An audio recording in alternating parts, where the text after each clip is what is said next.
Ang istorya itatampok natin ngayon ay hango sa totoong buhay ng isang lalaki na humarap sa matinding pagsubok, isang karanasan na nagbago sa takbo ng kanyang buhay. Noong ika-25 ng Abril taong 2003, si Aaron Ralston, na ginampanan ni James Franco ay naghanda para sa isang panibagong pakikipagsapalaran. Isa siyang bihasang hiker at mountaineer, at sanay na siya sa ganitong uri ng paglalakbay. Maaga pa lang, habang madilim pa ang paligid, maingat na niyang inihanda ang lahat ng kanyang kakailanganin, tubig, pagkain, mga gamit sa bundok, at ang kanyang kamera na nagsilbing kasangga niya sa pagdodokumento ng kanyang paglalakbay. Pagkatapos maghanda, umalis siya ng bahay sakay ng kanyang pickup truck. Habang nagmamaneho papunta sa Canyonlands National Park sa Utah, kinukunan niya ng video ang bawat hakbang ng kanyang preparasyon. Makikita sa mga kuha niya ang saya, ang pagiging kampante, at ang excitement para sa adventure na dati na niyang nagagawa.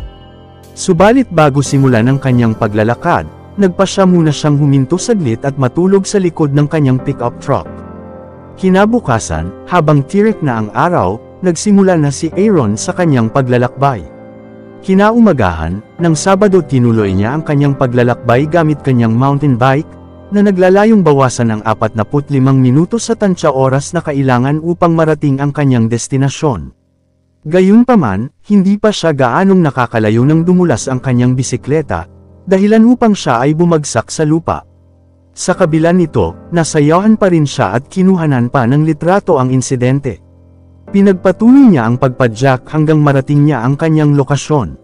Dito ay simula na niya ang paglalakad sa isang hubad na rock formation nang makita niya ang dalawang hiker, sina Christy at Megan na tila naligaw. Binati niya ang dalawa at nilapitan hinahap nila ang isang underground pool, pinakita ng dalawa ang isang mapa ngunit ayon kay Aaron ay malayo pa ito. At kinumbinsi ni Aaron ang sarili sa magjowa na maging tour guide siya dahil sa kanyang kumpiyansa at kaalaman sa lugar, pumayag ang dalawa. Ang mga hiker ay naghahanap ng underground pool at kinumbinsi ni Ralston ang mag-asawa na siya ay isang trail guide at nag-aalok na ipakita sa kanila ang isang mas kawili-wiling ruta kaysa sa isa na sinusubukan nilang hanapin. Pinamunuan niya sila sa mga makitid na canyon sa lugar ng Robber's Roost kung saan kailangan ng isang bulag na pagtalon para marating underground pool, kung saan ang tatlo mismo ay nagpe-file na inuulit ang pangtalon gamit ang video camera ni Ralston. Habang naghihiwalay sila, inimbitahan nina Christy at Megan si Ralston sa isang party na gagawin nila kinabukasan, at nangako siyang dadalo. Gayunpaman, nagdududa sila na magpapakita siya. Nagpatuloy si Ralston sa paglalakbay sa Blue John Canyon sa pamamagitan ng isang makitid na daanan, kung saan ang malalaking bato ay nakabitin sa pagitan ng mga pader ng canyon, habang siya ay bumababa, isang 360 kilogramong bato ang biglang nabitawan. Nahulog ito kasunod ni Ralston at bumagsak sa kanyang kanang braso, pinagdidiin siya sa pader ng canyon, natrap siya sa ilalim ng bato. Sa una, sumigaw siya para humingi ng tulong, ngunit dahil sa sobrang liblib ng kanyang kinalalagyan, walang sino man ang nakarinig. Tinangka niyang ilipat ang napakabigat na bato, ngunit hindi ito gumalaw. Sa lalong madaling panahon, napagtanto niyang siya'y ganap na nag-iisa. Nilabas ni Aaron ang lahat ng dala niyang gamit at pinagplanuhan kung ano ang dapat gawin. Ginamit niya ang mas malaking talam ng kanyang multi-tool upang subukang kaskasan o bawasan ang malaking batong nakadagan sa kanyang braso. Habang lumalalim ang gabi, bakas kay Aaron ang matinding pagod, uhaw, at pangangalay, hanggang sa tuluyang matapos ang isang araw. Sinigurado ni Aaron ang pagkakaayos ng kanyang kutsilyo gamit ang isang tali. Nag-set up din siya ng puli gamit ang kanyang climbing rope sa isang desperadong pagtatangka na iangat ang malaking bato.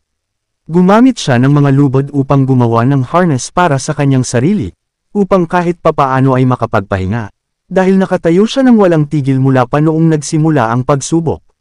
Sa ikatlong na araw, sumilip ang liwanag ng pag-asa, ngunit dama pa rin ni Aaron ang takot at pangambang unti-unti na siyang nawawalan ng pag-asa. Sa paglipas ng mga araw, lalong naging desperado at nanlulumo si Aaron. Nagsimula na rin siyang mag-hallucinate, naalala niya ang kanyang kabataan, ang masasayang sandali kasama ang kanyang ama.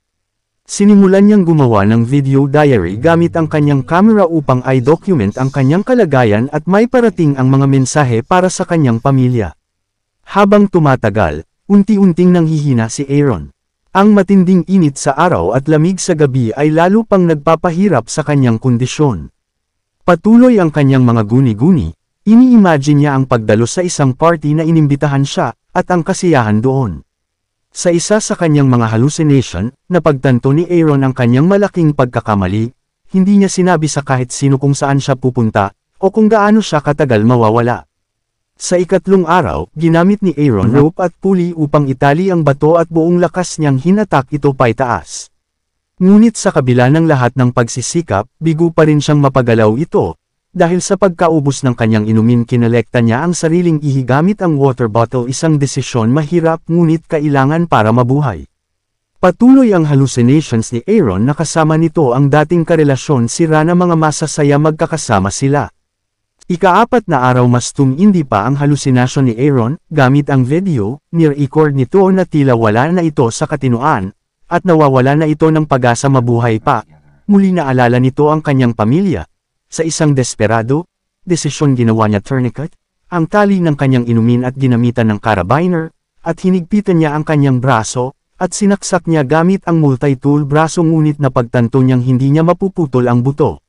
Sa pang-5 araw, natagpuan niya ang kanyang sarili, na walang tubig at napilitang uminom ng sarili niyang ihi. Ang kanyang mga video ay nagiging mas desperado habang nararamdaman niya ang kanyang sarili na namamatay. Nagsimula siyang mangarap tungkol sa mga relasyon at mga nakaraang karanasan, kabilang ang isang dating magkasintahan na si Rana. Pamilya kapatid na babae na si Sonia, ama na si Larry, at nanay Donna, at ang 2 hiker na nakilala niya bago siya ma-accident. Ini-imagine din niya ang pagpunta sa party na inimbitahan niya at magsaya. Pagkalipas ng 5 araw, nakita ni Ralston ang isang pangitain ng isang maliit na batang lalaki, na ipinapalagay niya ay ang kanyang hindi pa isinisilang na anak, isang blonde na batang lalaki na mga 3 taong gulang, sa pamamagitan ng isang premonition na nag-udyok sa kanyang kalooban na mabuhay. Natuklasan niya na sa pamamagitan ng paggamit ng kanyang kaalaman sa tourniquet, pinilipot niya na may sapat na puwersa ang kanyang braso hanggang mabali ang buto nito, at hiniwa ang laman ng multi-tool, at litid sinunod ang pinakamahirap na median nerve, pangunaging ugat, sa pakiramdam ng kamay. Nang mahawakan niya ito, nakaramdam siya ng parang electric shock na sobrang sakit, pero tinuloy pa rin niya hanggang tuluyang maputol. Matapos ang halos 1 oras ng pagpupunit ng sarili niyang laman, nakalaya siya sa pagkakaipit. Agad siyang naglagay ng tourniquet gamit ang rubber tubong mula sa kanyang hydration pack para hindi damyugaw ng todo. Sa kabila ng pagkaubos ng lakas, lumakad siya ng humigit kumulang 10 kilometro palabas ng canyon, dumaan sa matinding init, sa huli nakalabas siya hanggang sa makasalubong niya ang isang pamilyang namamasyal, na agad tumawag ng tulong. Na-airlift siya ng rescue team ilang minuto pagkatapos. Life lesson sa istorya: laging sabihin kung saan ka pupunta. At huwag maging kampante. Sa bawat paglalakbay, lalo na kung mag-isa, siguraduhin may nakakaalam kung saan ka pupunta.